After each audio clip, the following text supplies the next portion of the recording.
Hello students, this is Vipasha Garg. आज lecture है history of modern western art code 402। वो हमारा आर्टिस्ट चल रहा था देगा। इसमें लास्ट है आज ही आपका। नेक्स्ट इसमें टॉपिक है रिलेशनशिप विद कैसेट।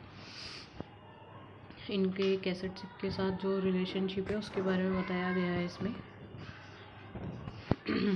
1877 में देगा ने मैरी कैसाट को तीसरे प्रभाववादी प्रदर्शन में आमंत्रित किया। जो 1877 में देगा ने जो मैरी कैसाट है उनको जो उनका प्रभाववादी प्रदर्शन था उसमें आमंत्रित किया था। उन्होंने 1874 के सैलून में प्रदर्शित एक चित्र ईडा, ये चित्र का नाम है ईडा, इसकी प्रशंसा की थी इन्होंने 1874 में। और दोनों ने एक मित्रता का गठन किया, यानी दोनों ये मित्र बन गए थे। उनके पास बहुत कुछ था। उन्होंने कला और साहित्य में समान स्वाद साझा किया। मतलब इनके पास काफ़ी कुछ था तो इन्होंने कला और साहित्य दोनों में ही मतलब समान स्वाद साझा किया था। समृद्ध पृष्ठभूमि से आए, इटली में चित्रकला का अध्ययन किया था। मतलब ये समृद्ध पृष्ठभूमि से आए थे और इन्होंने इटली में चित्रकला का अध्ययन किया था। और दोनों स्वतंत्र थे, मतलब दोनों ही ये स्वतंत्र थे, कभी शादी नहीं कर रहे थे। मतलब इन्होंने शादी नहीं की थी, शादी नहीं करना चाहते थे। दोनों खुद को फिगर पेंटर मानते थे। ये दोनों ही खुद को फिगर पेंटर के रूप में मानते थे। नेक्स्ट है रेपुटेशन। नेक्स्ट हेडिंग है रेपुटेशन। अपने जीवन के दौरान देगा के काम का सार्वजनिक स्वागत प्रशंसा से लेकर अवमानना तक था। मतलब इनका जो जीवन काल था उसके दौरान देगा के काम का सार्वजनिक स्वागत जो इन्होंने वो प्रशंसा से लेकर अवमानना तक था। पारंपरिक मोड़ में एक होनहार कला के रूप में देगा ने 1865 और 1870 के बीच सैलून में नई चित्रों को स्वीकार किया था। मतलब ये बताया इसमें कि 65 से लेके और 70 तक के बीच के जो इनके सैलून के जो कई चित्र थे उसको इन्होंने स्वीकार किया था। इन कामों को पियरे पोविस डी चवनेस और आलोचक जूल्स एंटोनी कैस्टेगरी से प्रशंसा मिली। ये दोनों नाम है आर्टिस्ट के। तो जो इनका काम था और ये आलोचक हैं जूल्स एंटोनी, इनसे इनको प्रशंसा मिली थी। उन्होंने जल्द ही प्रभाववादियों के साथ सेना में शामिल हो गए। मतलब वो जल्द ही बाद में प्रभाववादियों के साथ सेना में शामिल हो गए थे और सैलून के कठोर नियमों और निर्णयों को खारिज कर दिया। मतलब जो सैलून के कठोर नियम थे और जो निर्णय थे उसको इन्होंने खारिज कर दिया था। अपने जीवन काल में एक महत्वपूर्ण कलाकार के रूप में पहचाने जाने वाले देगा को अब प्रभाववाद के संस्थापकों में से एक माना जाता है। मतलब जो इनका जीवन काल था उसमें ये अपने महत्वपूर्ण कलाकार के रूप में पहचाने जाते थे। तो देगा को अब प्रभाववाद के संस्थापकों में से एक माना जाता है। हालांकि उनके काम ने कई शैलीगत सीमाओं को पार कर लिया। जो इनका काम था उन्होंने कई सीमाओं को पार कर लिया था।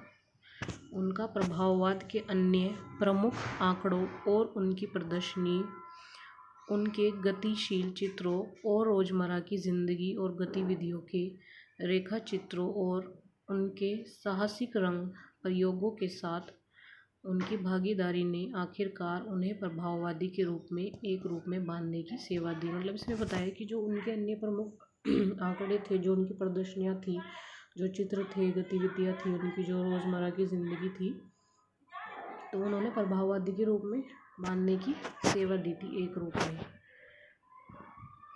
अब नेक्स्ट है आपका ये स्कल्पचर। अपने जीवन के दौरान मूर्तियों का एकमात्र प्रदर्शन 1881 में हुआ था। जो इनके जीवन काल के दौरान जो इनकी मूर्तियों का प्रदर्शन हुआ था वो 1881 में हुआ था, जब उन्होंने द लिटिल डांसर ऑफ 14 साल का प्रदर्शन किया था। ठीक है। असली बालों के साथ लगभग एक आक्रामक मोम की आकृति और कपड़े की टट्टू पहने इसने आलोचकों की बड़ी कड़ी प्रतिक्रिया को उकसाया। यानी इन्होंने बताया कि जो इनके जीवन काल की जो मूर्तियां हैं, वो जो प्रदर्शन हुआ था वो 1881 में हुआ था। और इन्होंने द लिटिल डांसर ऑफ 14 साल, ये आगे आएगा। अभी मैंने इसमें कुछ चित्र दिखाए, आपको नेट पे मिल जाएंगे। इसका प्रदर्शन भी इन्होंने किया था।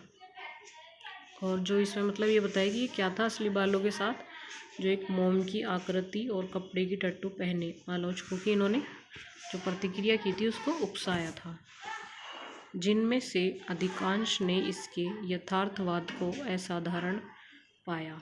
यानी जो अधिकांश लोग थे जिन्होंने यथार्थवाद को असाधारण पाया था, लेकिन नर्तकी को बदसूरत करार दिया। यानी जो नर्तकी वाला था पेंटिंग इनकी, उसको बदसूरत इन्होंने करार दिया था। देगा जो मानते थे कि कलाकार को अकेले रहना चाहिए और उसके निजी जीवन को अज्ञात रहना चाहिए। यानी जो देगा थे वो ये मानते थे कि जो कलाकार है उसको अकेले ही रहना चाहिए और जो उनका निजी जीवन है उसको अज्ञात रखना चाहिए, यानी किसी के सामने ओपन नहीं करना चाहिए। कंपनी में वह अपनी बुद्धि के लिए जाना जाता था, जो अक्सर क्रूर हो सकता था। यानी इन्होंने बताया है कि जो कंपनी में ये मतलब बुद्धिमानी जाने जाते थे और कई बार ये क्रूर भी हो जाते थे।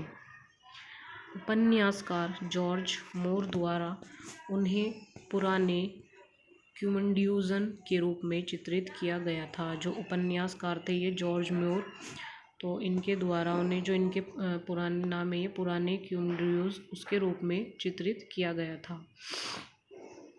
यद्यपि देगा ने 1865 से 1870 तक कई यहूदी विषयों को चित्रित किया।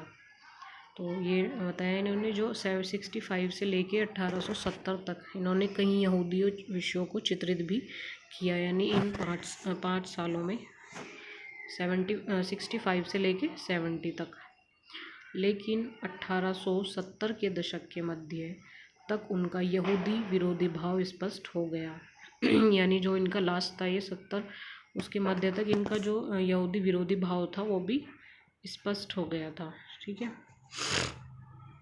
अब ये कुछ पेंटिंग्स हैं, इसमें पहली है ये अ cotton office in new Orleans. ठीक है, ये ऑयल ऑन कैनवास पर है, 1873 की ये बनी हुई है। मतलब ये ऑफिस का दिखाया गया है। इसमें आप देख सकते हैं यहाँ पे इतने लोग हैं, कोई न्यूज़पेपर पढ़ रहा है, कोई अपने वर्क में लगा हुआ है। तो ये अ cotton office in new Orleans. Next है ये द डांस क्लास 1873 से ये 1876, यानी इस बीच तक ये बनी हुई है। ठीक है, द डांस क्लास, इसमें आप देख रहे हैं ये सारे डांस कर रहे हैं, तो ये डांस क्लास के बारे में बताया गया है यहाँ पे। नेक्स्ट है ये म्यूजिशियन इन द ऑर्केस्ट्रा। ठीक है, यहाँ पे ये सारे म्यूजिशियंस हैं और ऊपर कुछ गर्ल्स डांस कर रही हैं। तो म्यूजिशियंस इन द ऑर्केस्ट्रा, ये भी ऑयल ऑन कैनवास पर ही है। ये ज़्यादातर सारी ऑयल ऑन कैनवास पर है। ये बनी है 1872 में। ठीक है। नेक्स्ट है एट द रेसेस, ये है 1877 से 1880, ऑयल ऑन कैनवास। ठीक है, एट द रेसेस, ये आप जैसे कि इसमें दिखाया गया है रेसेस का ही है ये। नेक्स्ट है ये La toilette women combing her hair, जैसे आप ये देख रहे हैं न्यूड लेडी है ये और अपने बालों को बना रही है। तो वुमेन कॉम्बिंग हर हेयर, इसके दोनों नाम बताए हैं। ये 1884 से 1886 तक की है।